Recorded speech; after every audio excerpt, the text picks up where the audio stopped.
Why is recorded. One of the things they did was they bought my aunt an Alexa and a bunch of dots, which one, so she could have, because her stereo stopped working throughout the house, and two, for safety, if she falls, she could tell Alexa to call someone, Right. So it's great, and they've Right. been using it a lot, but what's happened is now the Alexas have, like, sucked all the Wi-Fi. So my dad came in for the weekend, and he wanted to watch Mhm. Netflix downstairs, and it was a whole big thing, and then there's all the devices, everybody, so that's why I was like, "Oh, the Alexas, they've got to unplug them." So I had to run down and I see. get them So turned if we said, like, "Alexa, download every episode of Y," I'm gonna do that would that. help? Yeah. Or what if we said, "Alexa, write a review for Y, the podcast on iTunes?" Well, you can't do it up here, there isn't one in the apartment. No, but if when she starts listening to this episode, like, 3 Yes, weeks from now. then it will. Right, Yes. okay. Alexa, play River of Dreams by Billy Joel.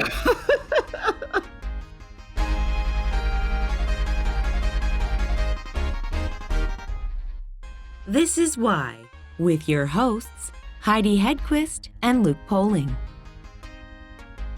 I mean, I guess you could have What said would you piano. prefer? Alexa, play Big Shot by Billy Joel. Better? Yes, I love Is that Big better? Shot. Are you kidding me? They were all That's impressed better. with your Halston dress. Hello? That's true. And the people you knew at Elaine's. Yes, it's like he's speaking to me. I know. Um, That one and, oh my god, scenes from an Italian restaurant. Alexa, play Downeaster Alexa by Billy Joel. Right? No? It's true. Alexa should be like, "I had to grow up with all that music. There's no way in hell I'm playing any of it." Alexa, play Miami 2025 by Billy Joel. Oh. We have to stop saying their name. Like, the kids even now just call her Lexa when they wanna talk Oh. about it and be like, "Oh, ask Lexa to play it," because they know if you. Well, the best is, well, first of all, my aunt spells it, so, so it doesn't happen. Oh. But the other thing that's hilarious is my mom had not watched Schitt's Creek yet, and so they've been binging Schitt's Creek and loving it, and my Mm. mother fully embraced that which we already knew, which is her She's Moira Moira-ness, Rose. Yeah. 100% incarnate, like, beyond. And I am obviously very clearly Alexis, but Right. they'll talk about it, and my mom will say things like, "She even has your mannerisms," and that Alexis, and then the Alexas are going off because they're talking about Schitt's Creek. I think if Catherine O'Hara really wants to make some coin, she should get in touch with Amazon and see if she can't record all the words and Yes. pronunciations so you can have Moira. I'm a little bit tired of the "Bebe, it's cold outside" Me stuff, too, me too. but I like the, Just the norm, uh just the words. yeah. No, I mean, my kids I've taught them enough so they can just start crying out at once in a while, "The crowing has begun." They haven't gotten to the crowing yet. I can't wait till they get to Oh. the crowing. The crowing is fabulous. Alexa, play This Is the Time by Billy Joel. I'm sorry, what were you saying? Wait, what's the Vietnam one? Oh, 'Cause it would be like ducking. is that Goodnight Saigon, right? Yes, thank you. Alexa, play Goodnight Saigon by Billy Joel. We're gonna have to close this out by Alexa, play us Little Piano Man by Billy Joel. Oh. All Alexa, right. every time Heidi walks into the room, play Uptown Girl by Billy Joel.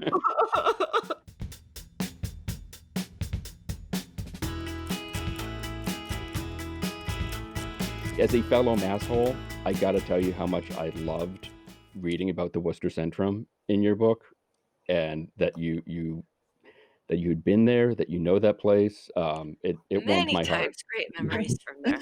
It was such a dump too. I mean, in the best ways. The best venues are always dumps, but that was something It's all I special. knew for a long time, you know? I don't know how it is now. Gosh, it's been a good 25, maybe longer years since I've been there.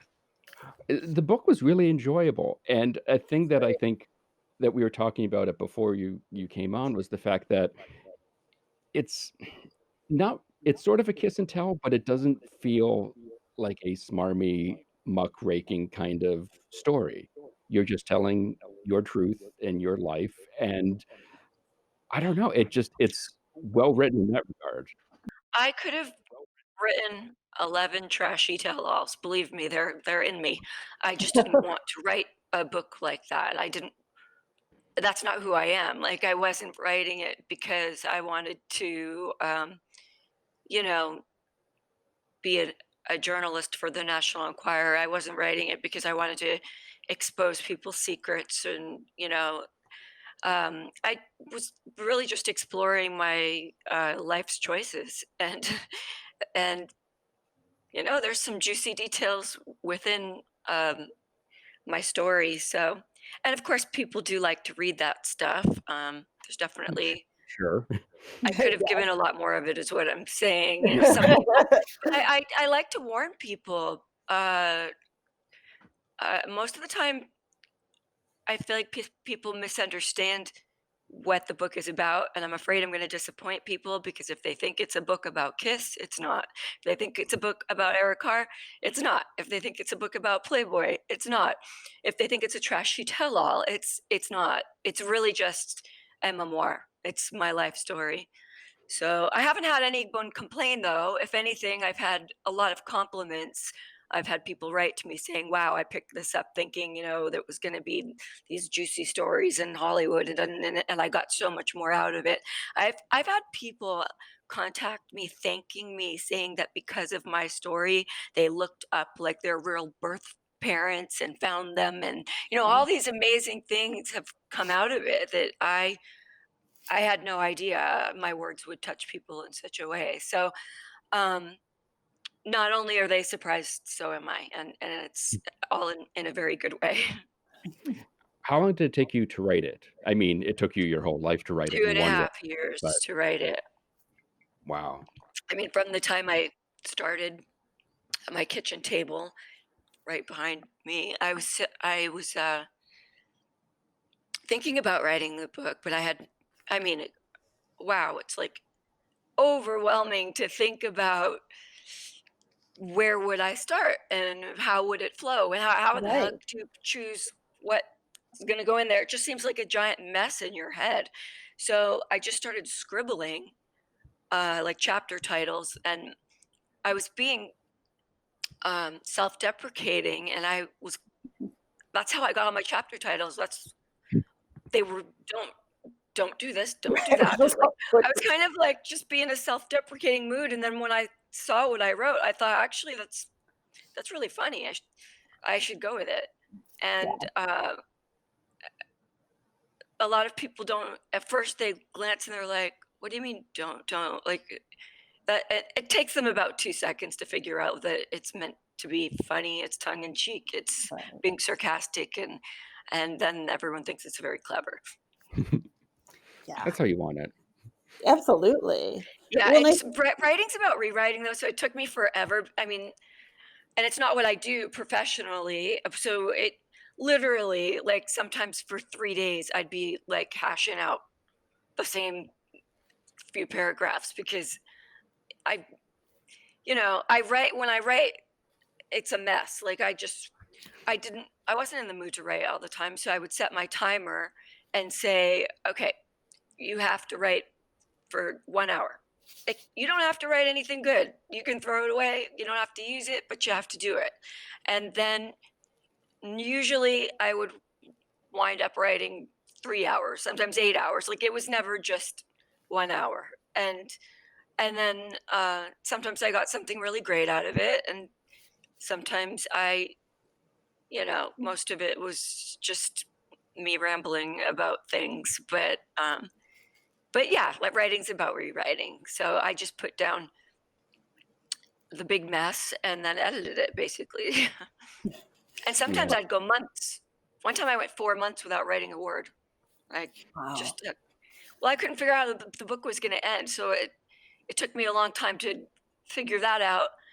And then I gave the book to an agent, and then he had it for an entire year and didn't sell it, and then I decided to do it myself, and I reread the book, and I went, "Wait a minute, that's not the ending. Wait. That's not the ending." And then I wrote another chapter, and now I'm happy with that ending. It It's good almost feels ending. like it's meant to be in that Yeah, regard. Like, you had to have to wait that year so you could have that perfect ending to the it's book. true. Well, yeah, when I reread it and I saw where it ended, and that's the first time I had read it, as a what do you call it? As someone that didn't write it. I wrote it from Yeah, the as Right. a beginning to the end, and I noticed a big gap. I noticed that I had realized that all of the men I had dated had a common thread, and that was excitement. And I said that I needed to learn to find excitement on my own. And then I never did it. I never, like in that version of the book, because it was another year later. And in that year, I did do it. I did complete that. And that's why when I read it, I said, wait, that wasn't the ending. Now I talk the talk. I've got to walk the walk. I have to tell about all my adventures. And now I found yeah. excitement on my own. And then now that I had all of them, now we're not allowed to have them. I know. It's a good thing you have So them it's a when you good thing I did. did when I did. Right. Good thing you knocked that out. Well, and that's one of the things that your book was so fun to read, and so much of what you've done at every stage of your life has been so many things that I would have loved to have done. Like, so much of your path is something that I dreamed about or would want to do, and I think that applies to so many people. And the way you tell your story, you tell it in a way where if we had met and we were just hanging out somewhere, you'd be telling the story the exact same way. Like, Well, it's that's extremely that's a conversational. big part of how the book was born, because everybody was telling me many years before I actually decided to do it, like decades before, like, you should write a book.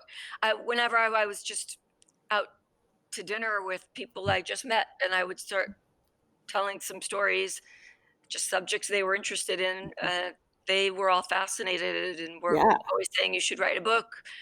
And I didn't really take it seriously back then because, first of all, it's daunting, and second of all, I wasn't sure I wanted to reveal things that I would Well, say yeah. at a dinner party, to the whole world. Right. I didn't Select know how I audience. felt about that.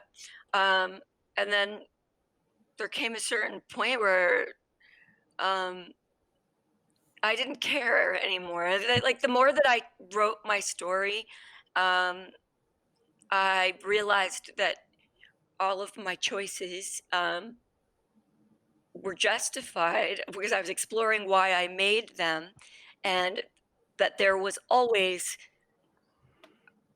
a good intention behind everything I did, and everything, even my breakups started with love.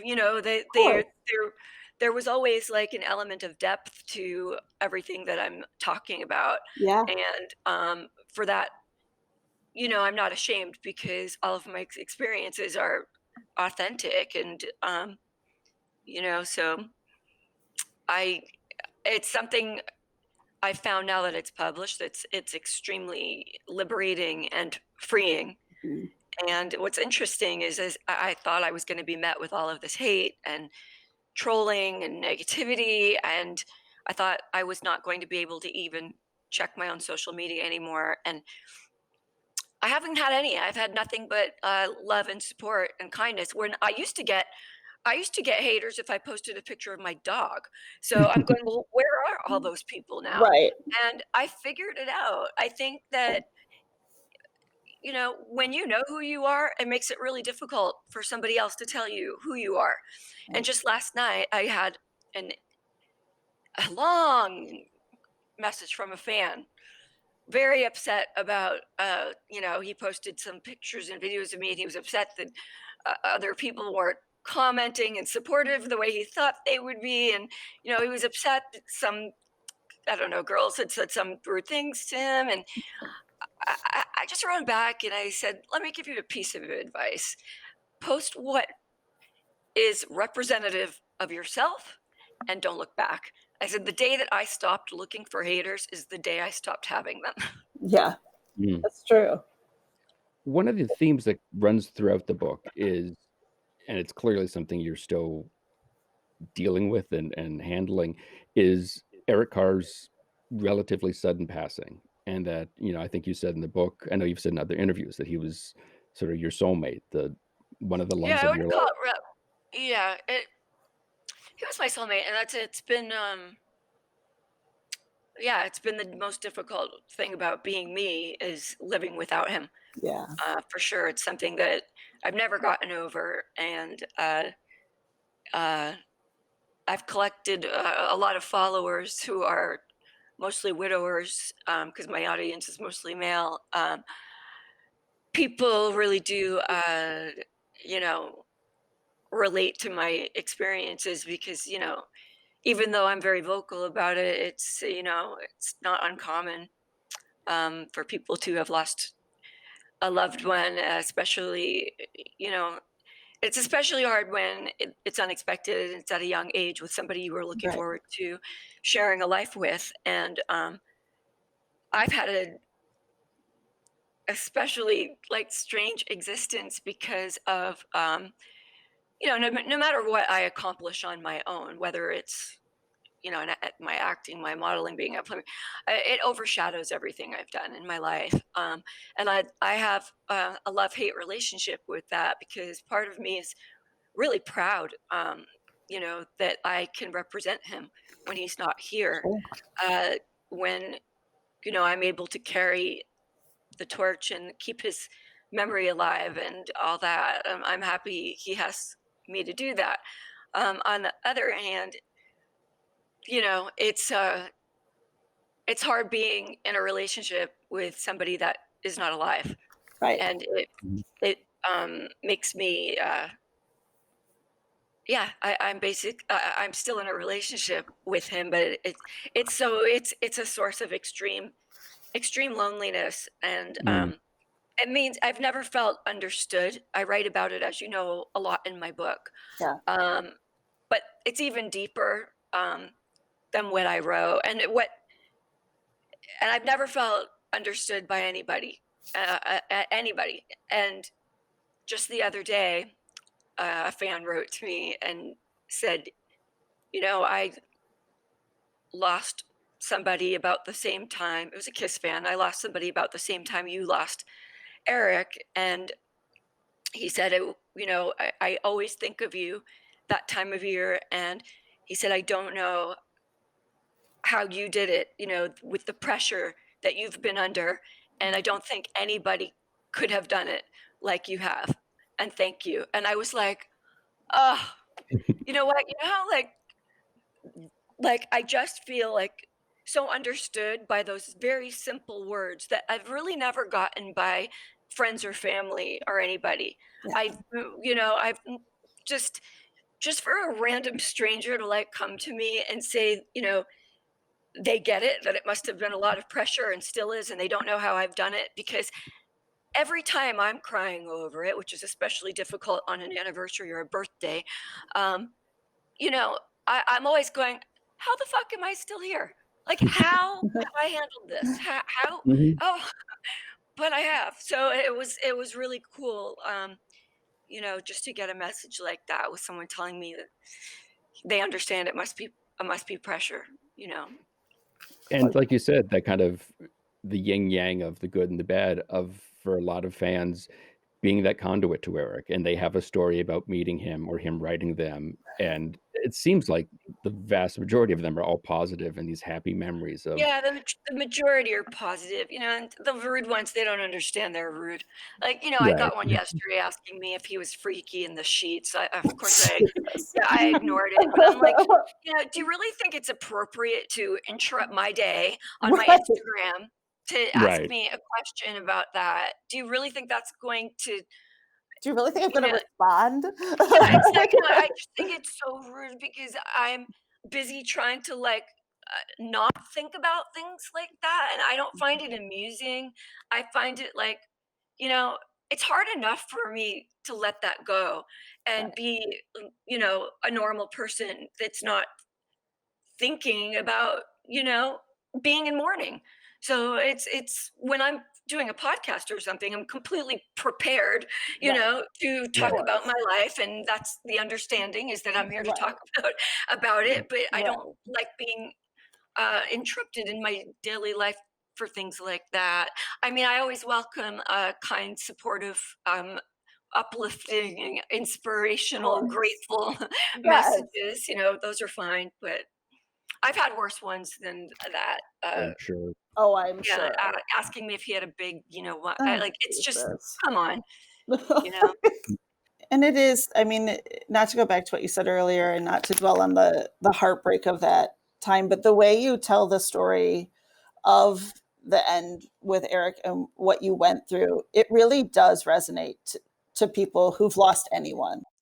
Well, yeah, and my point in writing it, 'cause I rewrote that 12 billion times, but that was my point in writing it when Yeah. I wrote about the church and the stained glass windows and under, those wooden arches. We're all equal in God's eyes, and that's why I told about the fans being able to come in Yeah. and sit right near the band, because nobody is better than anybody, and we're all born, we all die.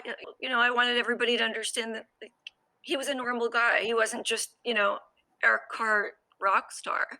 He was a normal guy. Like, he did my laundry and, made me sandwiches, and, like, we did normal stuff together. Like, my relationship with him was that of, being just having a boyfriend like I would, like anybody else would, Right. like, he wasn't Right. always on stage. We had a lot of time, just being normal people, Mhm. and that was the best of it. Let's move on to some other stories that are in the book. And you kind of gloss over it a little bit when you talk about shooting your layout for Playboy, saying that wasn't a big deal. Did you ever have in your mind sort of not the I'm naked and someone's taking pictures, but I'm naked and someone's taking pictures for Playboy? Did you sort of have in the back of your mind what this could mean for you as far as Yeah. your career and you're becoming sort of an icon? Yeah, I mean, I knew it could hurt me, but I also knew it could help me. So, Yeah. and I'll still never know if I would have done better without it. I do wonder, because it's not a matter of judging posing nude. It's a matter of how busy I got after Yeah. I did. Mhm. I mean, I was so busy being a model when my intention Right. was to be an actress. And it took me away from a lot of opportunities because I was booked, I was traveling, and I was always working. I can't say I regret it because it was a lot of fun traveling all over the world doing fun promotions for Playboy and other modeling jobs. It just, it probably. I mean, I'll never know which auditions I missed. I'll never know. So, but that was a time in my life where, and I was 27 already when I posed for Playboy. I wasn't like, you have to be 18 to do it. I think the average age is like 22. So, I was it came out on my 28th birthday. I think 28, 29 is about like as old as you get. I think once there was a 34-year-old in there, but Heavens. generally, Yeah. that's old for being a Playmate. So it was like now or never kind of thing, when Mhm. I did that. But I'm glad I did it. You can act forever. I had Right. 2 auditions yesterday, one for a major network TV show and another one for a major Paramount film, a remake of a very famous film. So, I'm glad I did Playboy, I guess, when I was young, because now, actually, that I'm older and more mature, I'm getting better roles. I don't always have to be the hot girl with one line, like I'm getting more interesting, Yeah. meaty roles now. I need to talk a little bit about David Lee Roth. Oh, boy, here we go. I'll because come back later. oh, stop. Because first of all, from the opening, of course, lines of your book, everything about it was fantastic. And I met your friend David one time, and we had ice cream walking through Birmingham, Michigan. It was like the greatest Really? moment of my life. That's Yeah, awesome. When was that? it was like, God, 10 years ago. He was performing at the Michigan State Fair when they were still doing it. And he was walking around eating Cold Stone Creamery. And we walked and ate ice cream and talked. And it was fantastic. And I How love him. fun is that? Yeah, he's got such a great personality. And I love your relationship through the years, and that just like when you just reconnect and just everything about it. And it's such a fun, fabulous thread through the whole book. Yeah, I sent him a copy of my books when I met him a couple of years ago, when he summoned me backstage a couple of years ago, Yes. and Sure. I made Okay. an ass of myself, and I told him I was writing this book. I told him I would send him a copy, and I got his manager's business card to send them copies.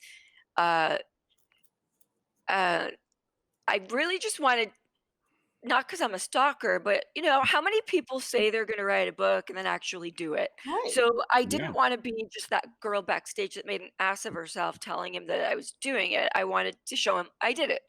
So I sent a copy for his manager, a copy to him, and then 4 days later, Eddie Van Halen passed. So bad timing. Bad timing. I did hear through the grapevine recently that they did receive it, but things are rough right now. And they'd get to me when they got to me, and I said, I don't need a thank you or anything. I'm glad to know it was received. I hope it cheers him up, but totally understand that things are really rough right now, and I don't need any acknowledgement or thank yous. I just really wanted him to see it because it is very flattering to him, and it's fun, and I hope he enjoys it. And what timing though of me sending it? I just couldn't ask for worse timing. Well, it could Yeah. also, like you said, though, it could also be the best timing because it's something fun. Eventually, hopefully. I mean, I like I said, I don't expect any emails or calls or thank yous or anything. I didn't even mean to check to see if he got it. I happened to just know somebody that knows somebody that knows somebody that knew somebody Yeah. that could ask, and they did it without even asking me if I wanted them to. So I hope he doesn't think I'm a stalker for asking. No. It wasn't me. One of the things early on in the book, you mentioned one of your teachers, Mrs. Marshall, saying "pretty face but nothing in the head." Um, how much of that do you think? I mean, clearly in the book, it was a motivating factor for you.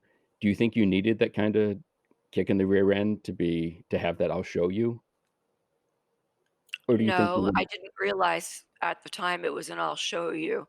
I was Mhm. just a little girl who was Yeah. mortified, and uh, I did not take it as a compliment to be told I had a pretty face and nothing in the head.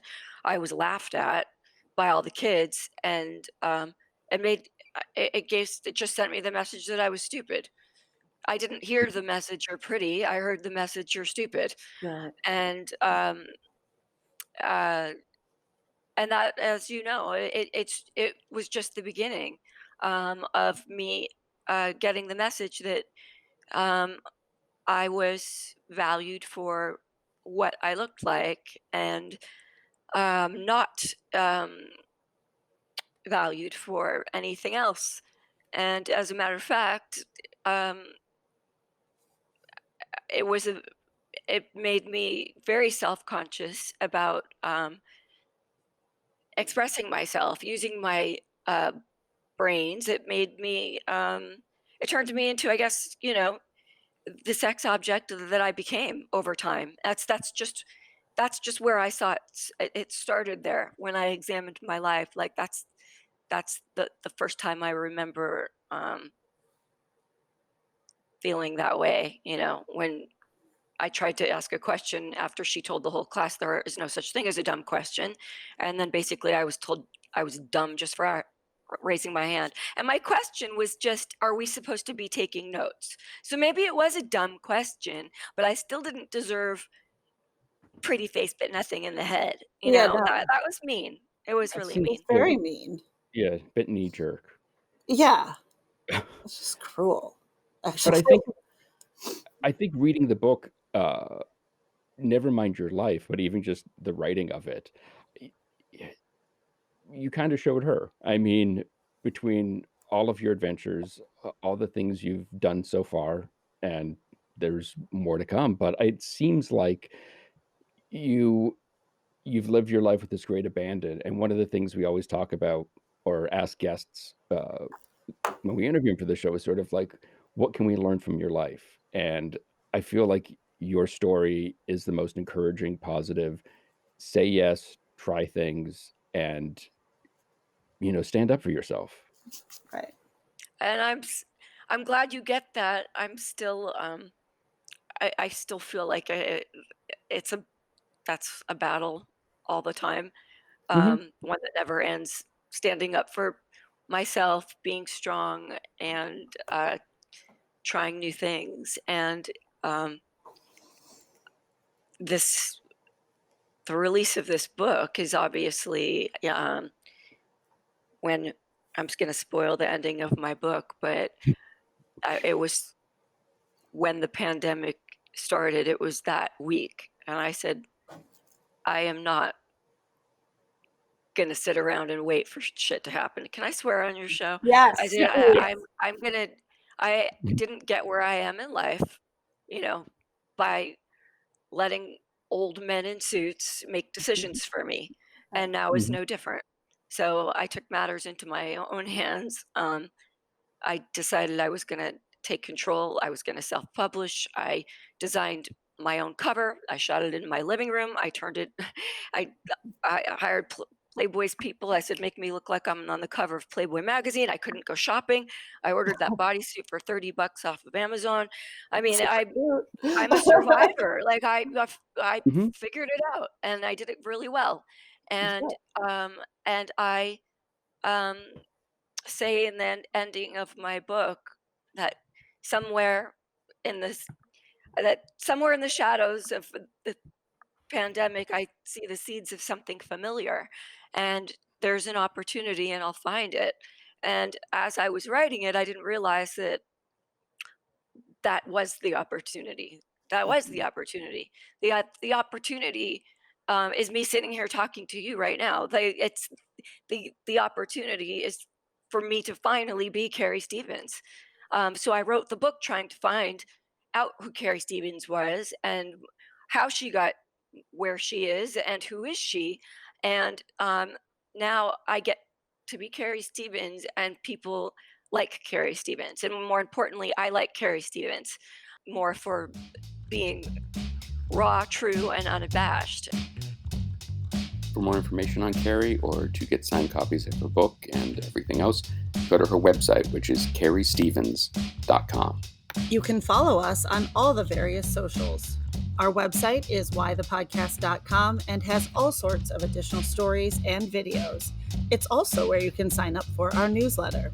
We're also on YouTube if you're into that kind of thing. And don't forget to leave us a review on iTunes, because if you don't, we'll call your mother and tell her that she's completely right. You would look so much prettier if you smiled more. Why the Podcast is part of Mudhouse Media. Today's show was produced by myself and Heidi Hegquist. Our reluctant executive producers are John Sauvé and Sandy Stone. Our willing executive producers are Rachel Allen and Randy Jeanette. Our graphic designer is Samantha Mustonen. The theme song was performed by the Electrosynth-O-Magnetic Polyphonic Orchestra. This one's for Philippe. Thanks for joining us. Flash, we're coming home.